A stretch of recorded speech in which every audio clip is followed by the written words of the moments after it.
Okay, today we're going to be learning Daf Yud Aleph in Masechet Shabbat. We are going to start at the very bottom. We'll go back a little bit to what we were doing yesterday. We finished with this topic about the Yerokna. If you remember, we had in the Mishnah Kos Ikarin. It's a certain potion people would drink in order to help from jaundice. However, it would cause one to be sterile. So the Gemara asked, how could you possibly allow this?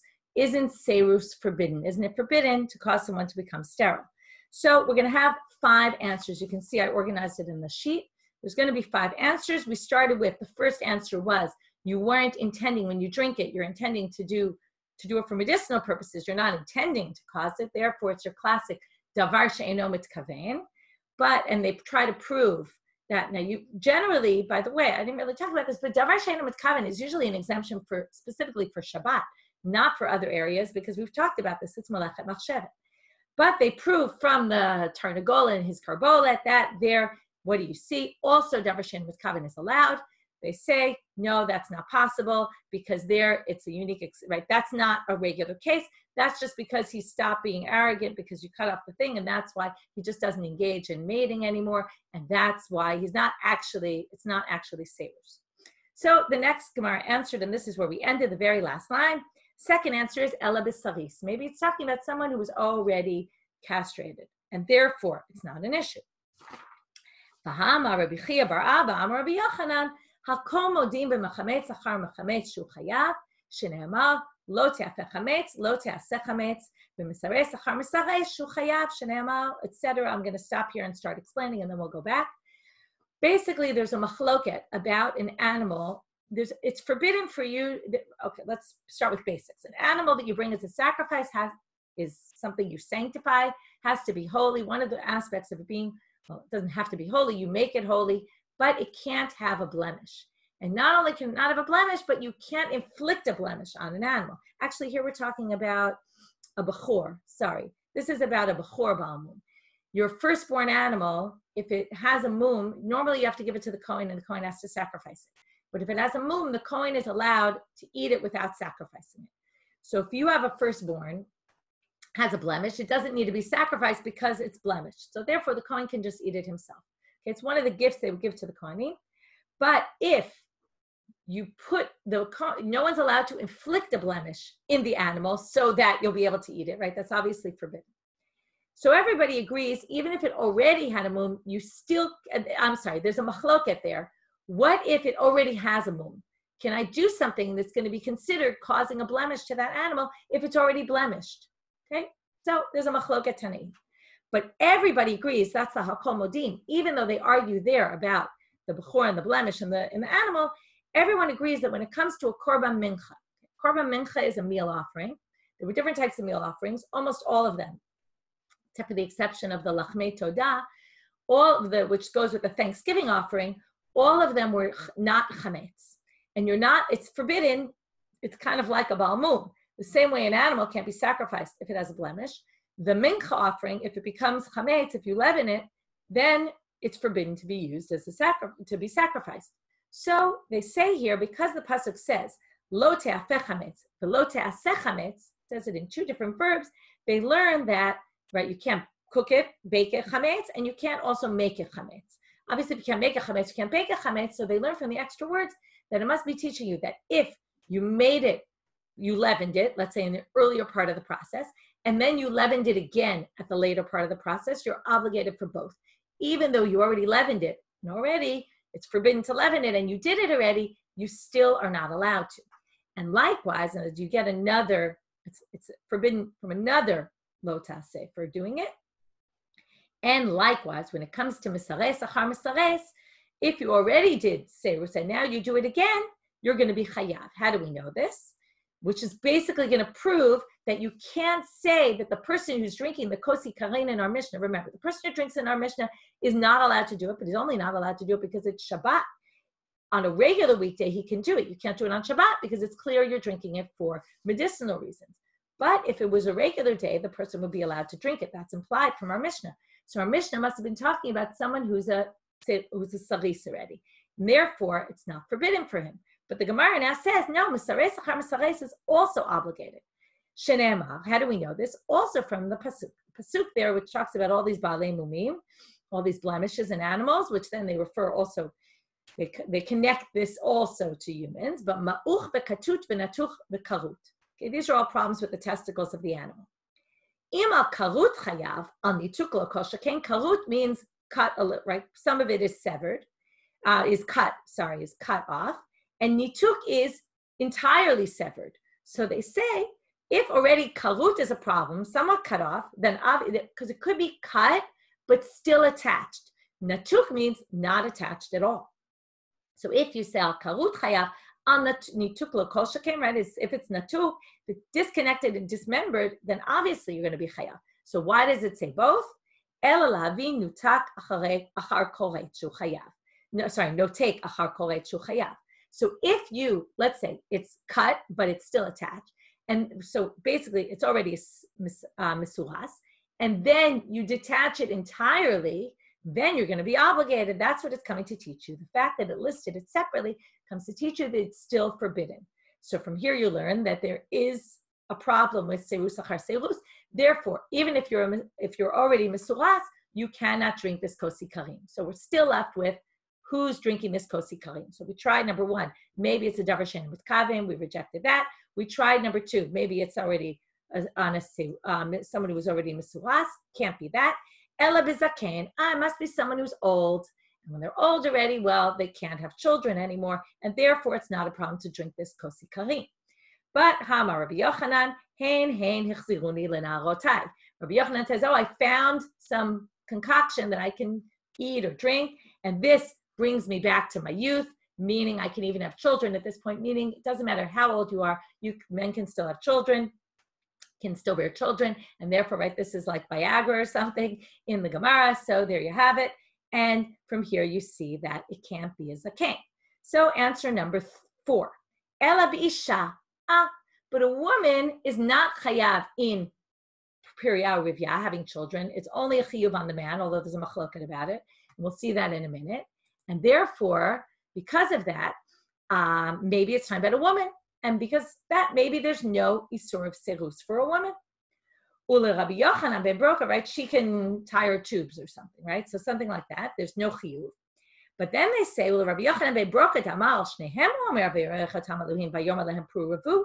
Rabbi Yochanan says, no, both are obligated in pru revu. Look what the pasuk says. It says, and God bless them, right? In the beginning of the Torah. And he said to them, Peru urevu, right? Man, Adam and Chava were commanded Peru revu. So therefore, what are we saying here? Therefore, according to Rabbi Yochanan, the woman is chayav, so it can't be a woman's drinking this kosi karim. But what's the obvious answer? Right? So Ma'i Kalamemar, what can you say according to him? Biz kena inami ba'akara. So for the woman, either she's older, now a woman who's already gone through menopause, she's definitely not bearing any children anymore, and therefore we're talking about a woman who's after menopause, or ba'akara, okay, or she's someone who can't have children, and there apparently, serus achar serus seems to be only for men and not for women, and therefore it could be referring to a woman who's already barren who can't bear children. So that's, in the end, we say the kosi karim we're talking about drinking must be talking only about a woman and a woman who can't have children for whatever reason. Okay, that's their 5th and 6th answer. New Mishnah. Hachoshesh b'shinav lo yigameh behenet hachometz. Another thing that you can't do on Shabbat, if your teeth are hurting you, you can't gargle with vinegar. Aval mitabelu kidarko ve'im nitrape. But what can you do? You can dip your bread in vinegar, which people would normally do as a regular way of eating.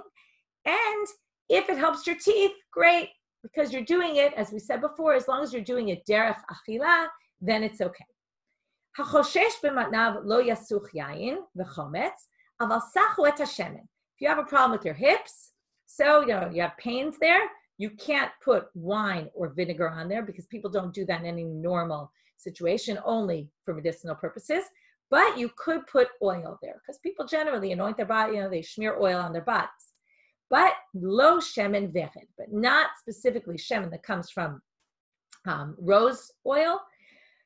Because it's not very common, people only use that for medicinal purposes. Apparently it was very expensive, and because of that, it wasn't so common that people used it. Normally, you would only use it if you really needed it specifically. But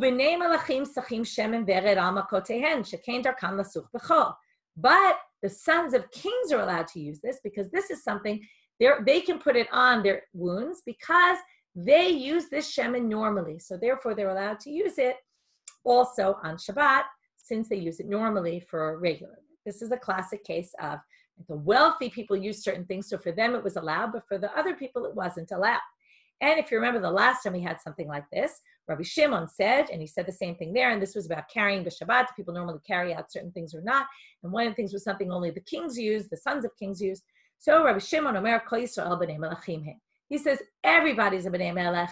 Therefore, once we allow the B'nai Melachim, we're going to allow everybody, even if you say, well, they don't generally do this, we're still going to allow it. We'll get back to this soon, about Rabbi Shimon's approach. Again, this is classic. Rabbi Shimon is more lenient when it comes to all the issues of Shabbat, and we'll get back to this topic at the end of this side of the page. Gemara. The Gemara starts off, Rami le Rav Acha Aricha. Okay, Rav Acha the tall. They distinguish the short one and the tall one. So Rav Acha the tall, and they're telling you, by the way, in case you didn't know, to who Rav Acha bar Papa. Okay, that's his name, Rav Acha bar Papa. He was the tall one. He brought up a contradiction to Rabbi Avahu. He says to Rabbi Avahu, there's a contradiction here. Tanan, it says in our Mishnah, HaChoshesh b'shinav lo yigamea behenet hachometz. You can't gargle with vinegar. Lemeimra dechometz ma'ale l'shinayim. It sounds like the Mishnah is saying vinegar is good for the teeth. But haktiv, now generally we bring contradiction. It's usually two contradictory sources, a Mishnah and a Braita. But here he brings up a pasuk from Mishle. He says this contradicts a pasuk in Mishle. It says in Mishle, it's like vinegar for the teeth and like smoke for the eyes. Now, is smoke good for your eyes? Obviously not. Nobody wants to get smoke in their eyes. So therefore, chometz must be bad for the teeth because they're making this comparison. So first answer, lo kashya ha b'kiua depere ha b'chala. Depends what kind of vinegar. We all know nowadays you go to the store, you can find 10 types of vinegar, right? All specialty types. So there were different types of vinegar then too. Rashi explains what's kiua de pere. It's vinegar made from unripe fruit. And that is bad for the teeth, but challah, regular vinegar, is good for the teeth. And our Mishnah is just talking about regular vinegar. Second answer, ibait ema, ha b'challah, both are talking about regular vinegar. Ha de'ika makah, ha de'leika makah. This is an interesting answer. If you have a wound there, we're going to see right now, if you have a wound and you put vinegar, or there's something wrong with your teeth and you put vinegar, the vinegar will heal it. But if you don't have a makah, now what's the idea? The idea is that the vinegar works on something. So if it has an injury to work on, then it will cure it. If it doesn't have an injury to work on, then mirafe. Now mirafe is not mirape from it will cure you. Maseh is the lashon like asuta. The hospital asuta in Israel comes from the lashon from the Aramaic of ase, okay, which is to cure. That's the Aramaic word for to cure. Mirafe in Aramaic is to soften or to weaken in this case. So if you put vinegar in your teeth, when your teeth are in perfect shape, the vinegar is going to do something. What's it going to do? It's going to weaken your teeth. So basically, vinegar is going to depend how good it is for your teeth, depending on whether you have something there or you don't have anything there. So that explains our Mishnah, why it sounds like you're using it for medicinal purposes, because it actually does work for medicine. Now we're going to have another contradiction. This time it's not going to be from a pasuk, it's actually going to be from a Braita, like a typical Gemara structure. The Hatanya, doesn't it say in a Braita, lo yigamea upolet, aval megamea ubolea? You can't gargle it and spit it out, but you can gargle it and swallow it. Okay, now you might say, didn't you think the Mishnah was talking about gargling and spitting out? But the assumption right now is the Mishnah just said gargle. Gargle could mean gargle and swallow or gargle and spit out. So how do we explain this? Amar Abai, we're going to have two answers, Abai and Rava. I'll tell you the structure just so you follow. Two answers of how to explain the Mishnah. And then the second answer of Rava, we're going to reject. So it says here, doesn't it say, Lo yigameu polet aval megameu boleh? So Amar Abai, kitza nami matniti megameu polet. Simple answer. I say gargle. Gargle usually means to spit out. That's how I translate the Mishnah. Abai says, that's what we mean in our Mishnah. Our Mishnah means gargle and spit out. It doesn't mean gargle and swallow. Okay, gargling and swallowing would be allowed. because there's an assumption, right? Why would it be allowed? Well, if you gargle and spit, that's clearly not a general way that people eat, and you wouldn't normally do that unless you were trying to cure something in your mouth. But gargle and swallowing, you might kind of gargle in your mouth and then swallow it. That would be a typical way of eating. Again, we don't normally gargle vinegar in our mouths and swallow it, but apparently that's how they ate in those days. So that's what Abaye says. Rava Amar, afilu tema megameu bolea. No, you can actually explain that the Mishnah even means megameu bolea. Now, how do you explain? In our Mishnah, it says you can't megameu bolea, you can't gargle and swallow. And in the Braita, it says you can gargle and swallow. Well, Rava will say those are two different scenarios. Kan lifnei tibul, kan la'achar tibul. They would dip their food. It was one of the starters in their meals, right? We see this from Leila Seder. Our Seder is based on the way they did meals in those days. And in those days, they would dip their food. They would dip their food once a meal. And Leila Seder, it was different because they dipped it twice, right? Nowadays, we don't dip at all, and therefore they changed one of the 4 questions to say, we don't even dip once. But in the time of the Gemara or even the Mishnah, they said, today we dip twice, and normally we only dip once. Okay, it was a different question in those days based on their minhag. So they would always dip their food, and basically there was this idea that before you dipped your food, people would gargle and then swallow the vinegar as a way of, they say, to get them, to whet their appetite. Okay, it was a thing that they did, and therefore, before tibul, it's allowed to do, even if you're doing it for medicinal purposes, because people normally did that. But after tibul, after people ate already, or after maybe even the first part of the meal, nobody did that. And that's the Braita where it would be forbidden. So now they're going to question Rava. And they're basically going to say, Rava doesn't make any sense because of something he says somewhere else. And a halachic concept that he uses there, that he would probably use here also and come to a different conclusion. So what is this? V'nema. So now they say, V'nema midilifnei tibul shari la'achar tibul nami shari. But Rava himself, based on things he says elsewhere, would say that since it's allowed in a particular scenario, we're going to also allow it in a different scenario. Okay, since it's allowed before tibul, we should allow it la'achar tibul. D'shamina le Rava de'it le hoil. Rava has this concept of hoil that he uses. Hoil is just really the beginning of a sentence. Hoil means because of or on account of. So what Rava says in another place, and we're going to read this right now, is because it's allowed in a particular situation, we're actually going to allow it across the board. And since he says it there, we're going to assume he would say it here. And therefore, we're going to say that since he allows tibul in this scenario, and since he allows, gargling and swallowing in before you eat, then we would assume that he would allow it in any scenario. Okay, even after you're eating or when you're not even eating at all. And therefore, that's not a good explanation for Rava to say one is before and one is after, and before is allowed and after isn't. What's the situation where he says this? So it has to do with going to the mikveh. It's interesting because we're talking about tefillah and we're talking about tibul, right? Tibul is dipping your food, and then we move on to dipping in the mikveh. So generally, there's an issue of putting things in a mikveh on Shabbat, let's say your kelim, because it looks like you're fixing a kli. You're taking something that's not usable, and now you're making it usable. So you're not allowed to do that on Shabbat. But a woman is allowed to go to the mikveh on Shabbat. Okay, and the reason is, right, when you see a woman going to the mikveh, you don't necessarily know she's going to the mikveh. It could be, right, again, it's an issue of marit ayin. It might look like she's fixing herself.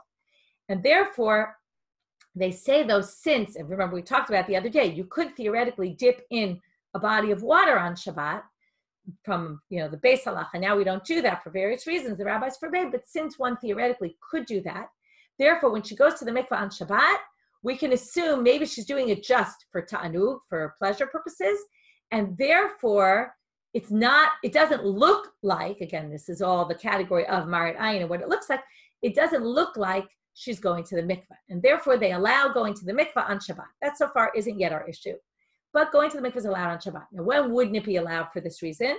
On Yom Kippur. Yom Kippur, you would say, well, Yom Kippur, you can't go to the mikveh because it's forbidden to sleep with your husband. Not that yet.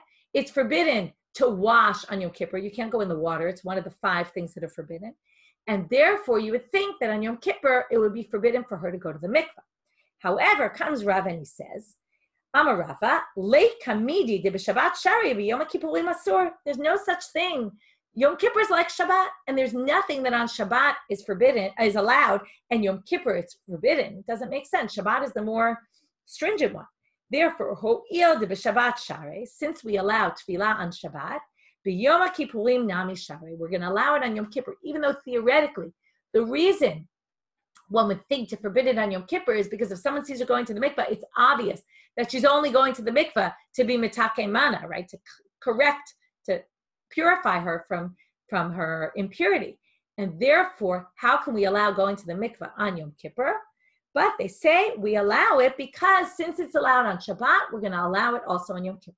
So like what he basically says, since there's a scenario where it's allowed, we're going to allow it even in a scenario where theoretically, and it's exactly the same as our case, theoretically, one will see him gargling after he eats, and they'll think you're doing it for medicinal purposes, and that's exactly what we say is forbidden. But since it's allowed in a particular scenario, we're going to allow it across the board. So likewise here, which is interesting because I know you're all thinking, what do you mean? When we go to the mikvah on Yom Kippur, we don't do that. So we'll get back to that.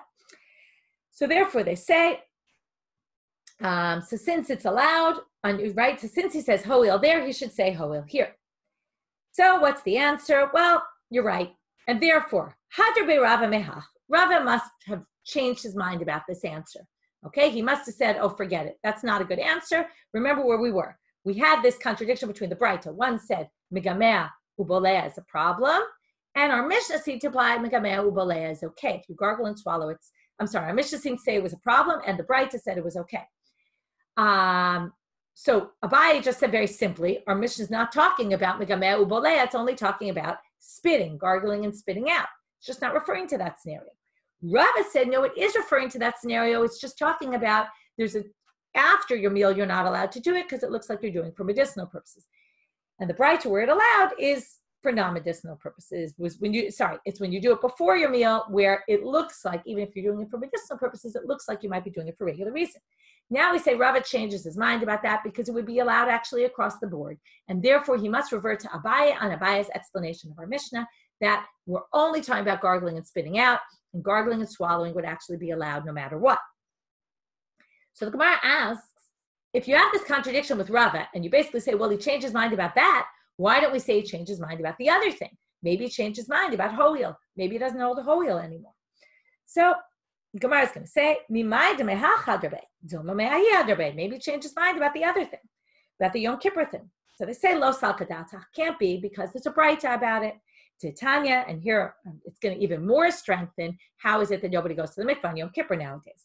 It says in the Braita, kol chayavei tefilot tovlim kedarkan, and here, by the way, we're not only talking about a woman toveling for needed purposes, we're talking about anybody going to the mikvah, okay? Anybody who has any sort of tumah and tara issue. All chayavei tefilot tovlim kedarkan, bein b'tisha b'av, bein b'yom kippurim. So everyone can go to the mikvah, bein b'tisha b'av, bein b'yom kippurim. So here you see, women can go to the mikvah even on Yom Kippur or Tisha B'Av. Now you might say, why are women, right? Nowadays women don't do it, and why would they go to the mikvah? The whole issue is to allow them, to permit them to their husbands, and they're not allowed to have intercourse on Tisha B'Av or Yom Kippurim. So in fact, many explain that nowadays this is no longer true. And why is it no longer true nowadays? In those days they allowed it because, right, again, it wasn't relevant practically, but it was relevant practically those days because they kept laws of tumah and tara in general. You couldn't touch things, they would mess up things in the house, and they wanted to minimize how many people would be messing things up, and therefore they allowed tefillot on Yom Kippurim and Tisha B'Av for other purposes. Okay, and therefore it ends up, according to this, it is allowed by the Beis Halacha, but we don't do it anymore because it's not so relevant. It was really only relevant when they kept laws of purity and impurity across the board. HaChoshesh b'motnav. Now we're moving on in the Mishnah. There's a big debate about how we read the next few lines, so I'll try to give you a bunch of different approaches. And Gefet this week from Yael Shimoni, from Drisha, and from Yeshivat Drisha is on this topic. So if your Hebrew is good, you can listen to her shiur or read up about it. There's always a write-up and a shiur about it on the Hadran site. They talk specifically about a big machloket Rashi Tosfot here, which I'll kind of just mention very briefly. HaChoshesh b'motnav. So now we're going back to the Shem and Vered issue. Okay, so according to Rabbi Shimon, Shem and Vered is allowed to everybody, even though only the very wealthy people have this and the regular people don't, it's allowed. Whereas Tanakama says it's not allowed. Amar Rav Abba bar Zavda Amar Rav Halacha ke Rabbi Shimon. Okay, it sounds like a very simple line. Okay, Rav paskins like Rabbi Shimon. Sounds easy. Oh, okay, we always know all the time this one paskins like that. Sounds very simple. However, the Gemara jumps on this and says, Lameimar de Rav ke Rabbi Shimon svirale. Are you trying to say that Rav holds like Rabbi Shimon? Now, what does it mean? Specifically in this topic or in general? Well, Rashi says, and why are they so surprised that Rav holds like Rabbi Shimon? Why would that be such a surprise? So some people, the Baal HaMaor explains that there was a Masoret. They had a tradition that Rav didn't paskin like Rabbi Shimon. Okay? And Rashi says that the question is, are we saying that Rav doesn't paskin like Rabbi Shimon? In general, in Shabbat, we know, we keep going back to Rabbi Shimon. He has all different things. There's all these different scenarios or machlokot between Rabbi Shimon and Rabbi Yehuda. Are we talking in general? Are we talking specifically about this case? How does this case of Shem and Bered have anything to do with the regular Davar She'eino Mitkaven? And we're going to see that the Gemara is going to bring a proof from a Davar She'eino Mitkaven. Remember what a Davar She'eino Mitkaven is. It means you're intending to do one act. When you do that act, some other act is happening, and that act that you didn't intend is actually a malacha. Rabbi Shimon says it's mutar. You can do this unless it's psikresha, unless it's definitely going to happen, and then Rabbi Shimon's going to say even then it's not allowed. Anyway, let's look at Rashi. Rashi says, and there's a funny girsa problem here. Okay, you'll see in a minute. L'meimer de Rav. Are we going to say that Rav Bekule Shabbat svirale ke Rabbi Shimon? Now, if you're listening to me and you're not reading inside, you're wondering Kule Shabbat with a kuf or with a kaf? Because what's Kule? Kule with a kuf is all the leniencies of Rabbi Shimon. And Kule with a kaf is all of what Rabbi Shimon says. Okay? So there's a debate whether we mean all of or the leniencies. Pretty much it means the same thing, although we did see there was a stringency of Rabbi Shimon in a particular case, but generally he's lenient in Shabbat. And we're gonna assume that if Rav holds, Rashi assumes that if Rav holds like Rabbi Shimon in one issue of Shabbat, he must hold like Rabbi Shimon in every issue of Shabbat. That's Rashi's approach. That this isn't a local thing about passing Rabbi Shimon specifically in this case. It's passing Rabbi Shimon in general for Inyanei Shabbat. This is like you can't pick and choose your rabbi and have a rabbi for this and a rabbi for that and a rabbi for that. If he holds like Rabbi Shimon, he must hold like him across the board. So we say, right, and then we're going to say it can't be he holds like Rabbi Shimon everywhere because in this one case we see he doesn't hold like Rabbi Shimon. That basically is the model to show everywhere else. However, some people say no. This is actually a case of Davar She'eino Mitkaven, and that's why the proof we're going to use is from a Davar She'eino Mitkaven. Why is it Davar She'eino Mitkaven? Because you put on the Shem and Vered just maybe to anoint your body, but it also heals you. And according to this, Tanakama will say it's not allowed because anyone who uses Shem and Vered, it's going to look like you're doing it for medicinal purposes, even if maybe you're not. And comes Rabbi Shimon and says, no, that's allowed. Maybe why is it allowed? Maybe because he holds it's Davar She'eino Mitkaven. Because you're not intending necessarily for medicinal purposes. What if you are? Because it's not so clear. It's not the best proof. Okay, so anyway, let's go on. Like I said, there's a lot of ways to understand why the Gemara is jumping to the conclusion that can't be that Rav holds like Rabbi Shimon. And here we're going to see why. V'ha amar Rav Shimi bar Chia, mishmei de Rav. Okay, Rav Shimi bar Chia said in the name of Rav, Hai mesuchriyata de niziata. I'm sure you know exactly what that is. Okay, what does this mean? This is when they had barrels, they had, let's say, a barrel of wine, and they added a spout to it. This is what Rashi explains, a few different explanations. When they added a spout to it, what would happen? When you put in a spout, you make a hole and you put the spout in, what's going to happen? The liquid's going to come out in the cracks in between. You're not going to be able to get the spout to fit exactly just so. I was thinking it's like when you put a washer in, a rubber washer into a sink, right, in a faucet. So you put that in, otherwise the water is going to leak out. So here, what did they do? They would put a cloth in while you were building it. They would stick a cloth in, and that would prevent the water from streaming out, or whatever was in the barrel. Rashi says it's water. We'll see. There's a whole machloket about what the issue is. But the issue is basically you can't put this in. Asur lahadoka b'yom tov. You can't put it in, fasten it in its place on Yom Tov. Why? Because when you do that, it's going to get wet, and while you're working with it, you're going to squeeze it out. Okay, and this is a classic Davar She'eino Mitkaven. You're not intending to squeeze it, but you're going to end up squeezing it while you're doing it. Big debate about what's the problem with squeezing, and this gets into the issue of squeezing. This is specifically what the shiur of Gefet is all about. What's the Isur Melacha? Okay, Rashi seems to say, if you look at Rashi at the top of the daf, he says Mishum Schita ba'af agav dekamachav mischot, right? Therefore, it must be, it doesn't hold like Rabbi Shimon, Davar She'eino Mitkaven. Tosfot has a whole big thing about what the issue of schita is, and he suggests, right, there's different suggestions both in Tosfot and other people. Is it schita because it's dash. We talked about this before, that you're taking something out when it's kind of wrapped in something else, like separating the wheat from the chaff. Some people say it's mishum libun, you're cleaning it out. And then there's a debate. Then Tosfot says that it wouldn't be if there were wine in the barrel, it would only be if there's water, because that's actually cleaning. So when you squeeze something, you're kind of cleaning it out.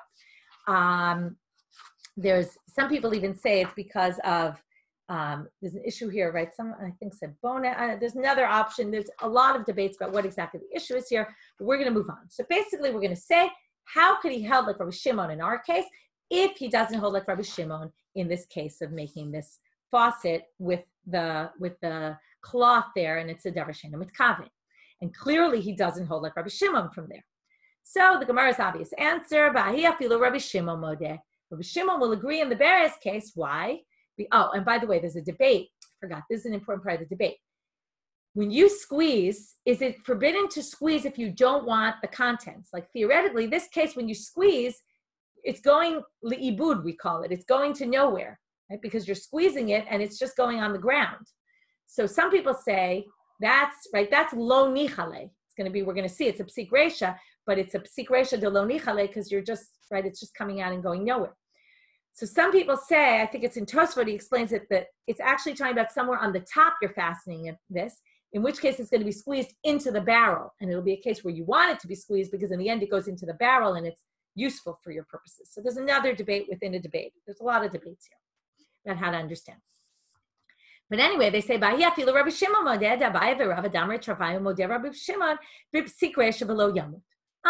It's not a problem to say he doesn't hold like Rabbi Shimon here, because he actually does hold like Rabbi Shimon here, because even Rabbi Shimon will agree it's definite that when you're fastening this cloth into it, however you do it, whether it's exactly in the faucet or it's at the top or somehow, when you're fastening it, it's going to get wet and you're going to end up squeezing it.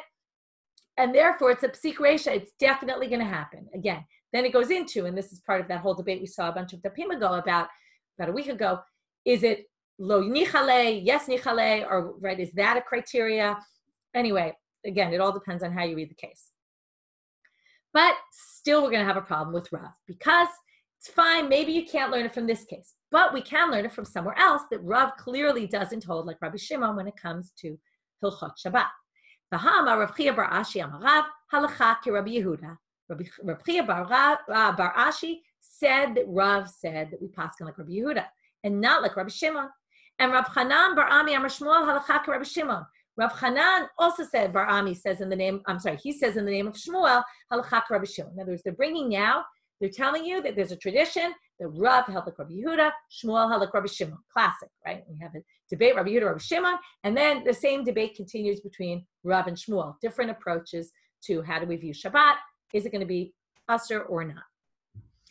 And then we have another version of the same thing. It's just a bit of a different version. Rav Chia bar Avin matnei below Gavri. Rav Chia bar Avin, a different person, passed this down without passing it down in the name of Rav Chia bar Ashi or Rav Chanan bar Ami. He passed it down directly, and he said, Rav amar halacha Rabbi Yehuda, Shmuel amar halacha Rabbi Shimon. So basically, we know that Rav doesn't hold like Rabbi Shimon, so how can he hold like Rabbi Shimon here? Again, how you make that jump is a good question. Does it mean everywhere in Shabbat, or does it mean specifically davar she'eino mitkaven?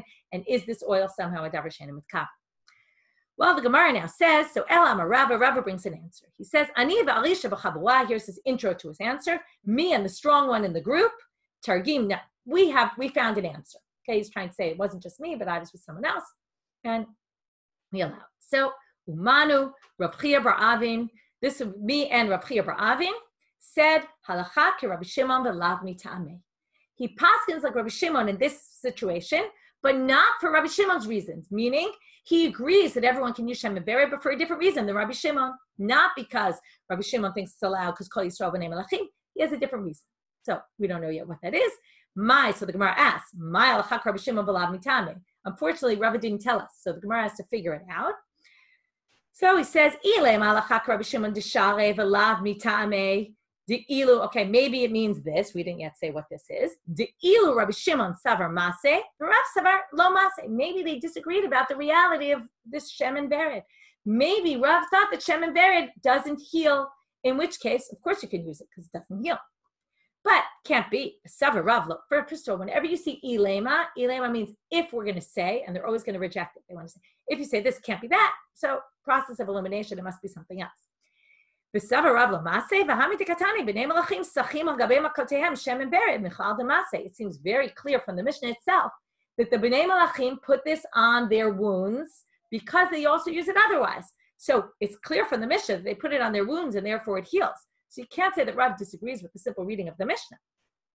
Ela halachak Rabbi Shimon desharei v'lav mitame. What does it mean? It means the ilu Rabbi Shimon savar af agav delo shachiach sharei.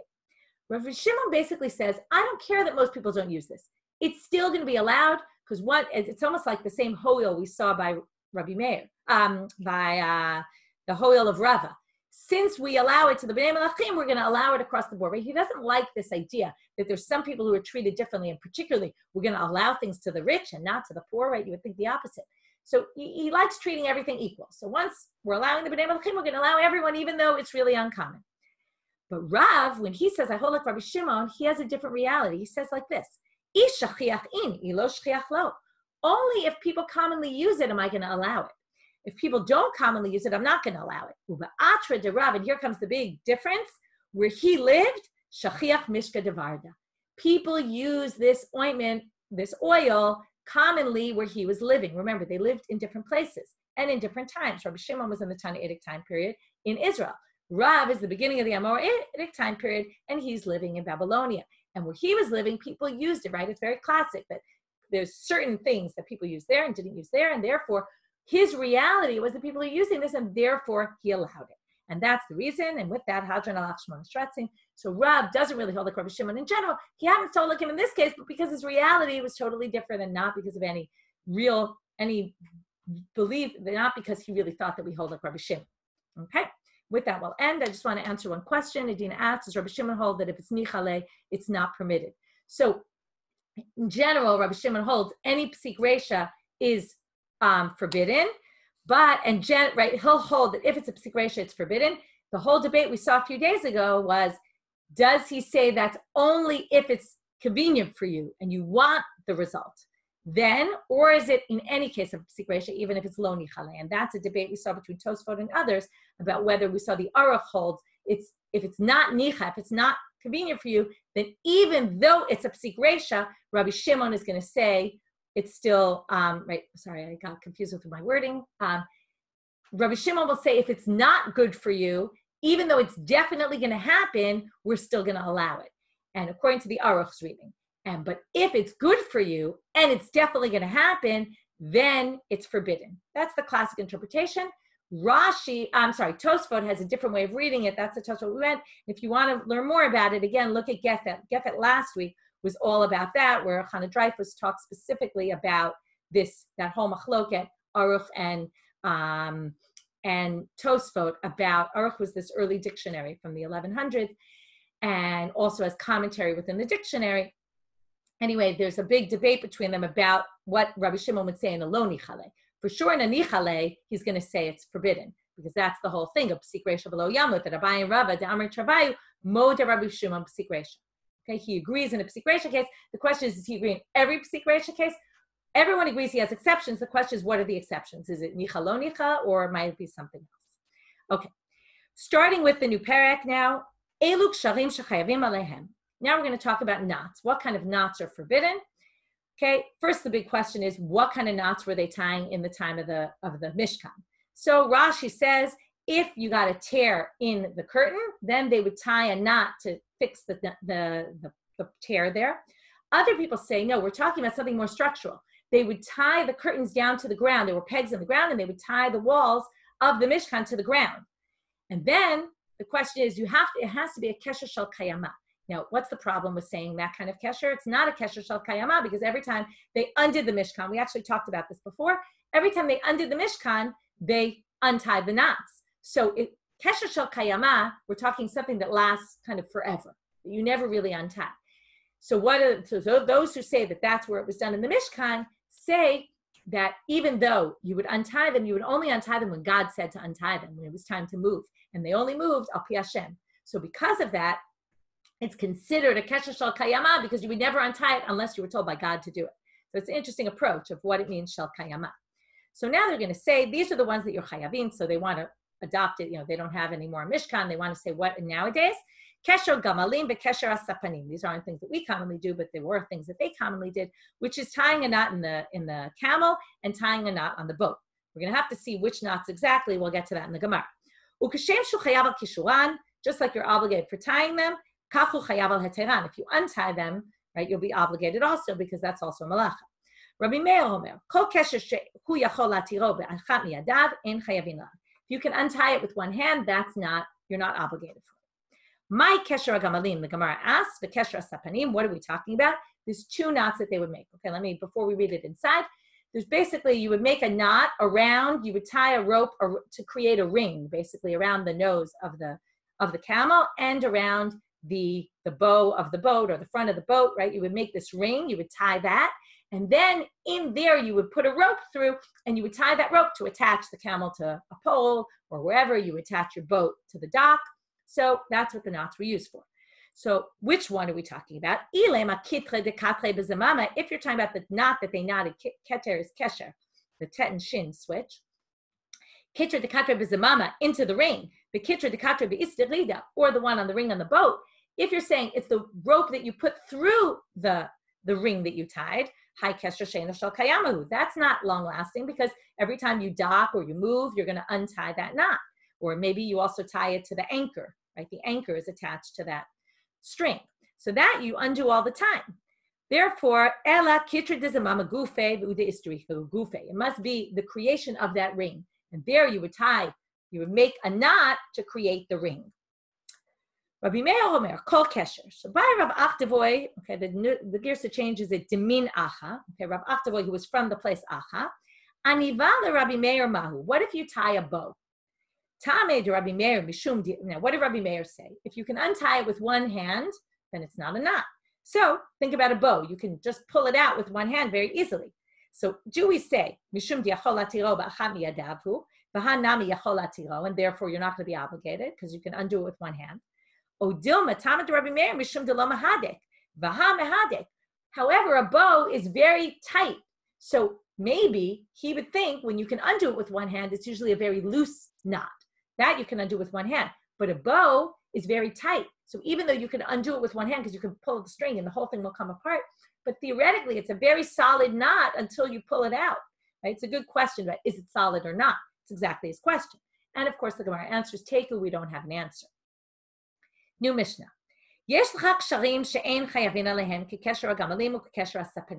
So we just said those are the ones that are forbidden from Torah law. Now we're going to say there's some that you're not obligated for. Now, not obligated usually means not obligated by Torah law, but you are by rabbinic law. However, the next line comes to say things that you can do even that are mutar legamre. They're entirely permitted. So there's a bit of a problem with this Mishnah, which is exactly what the Gemara is going to ask as soon as we start. So first the Mishnah says, so there's some that you're not obligated, and now they give a list. It sounds like they're giving a list for the ones you're not obligated for, but again, it would sound like they're saying you're not obligated by Torah law, but you are by rabbinic, and yet it starts to say things that are entirely permitted. So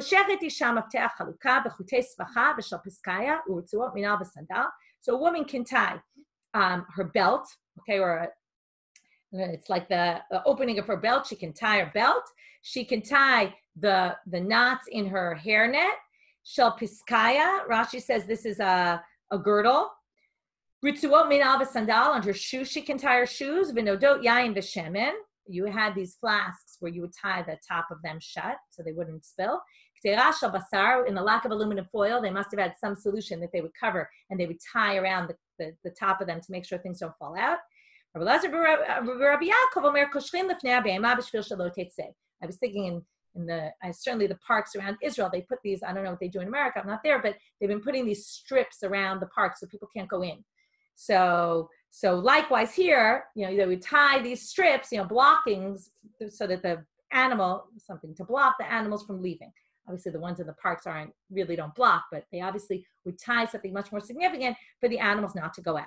So all those you're allowed to do because they would untie them all the time. Every time you want to let the animals out, you have to open them up. So the Gemara questions, and we'll finish with this question. Which sounds like it sounds like you're not obligated, but it's forbidden by rabbinic law. And then it says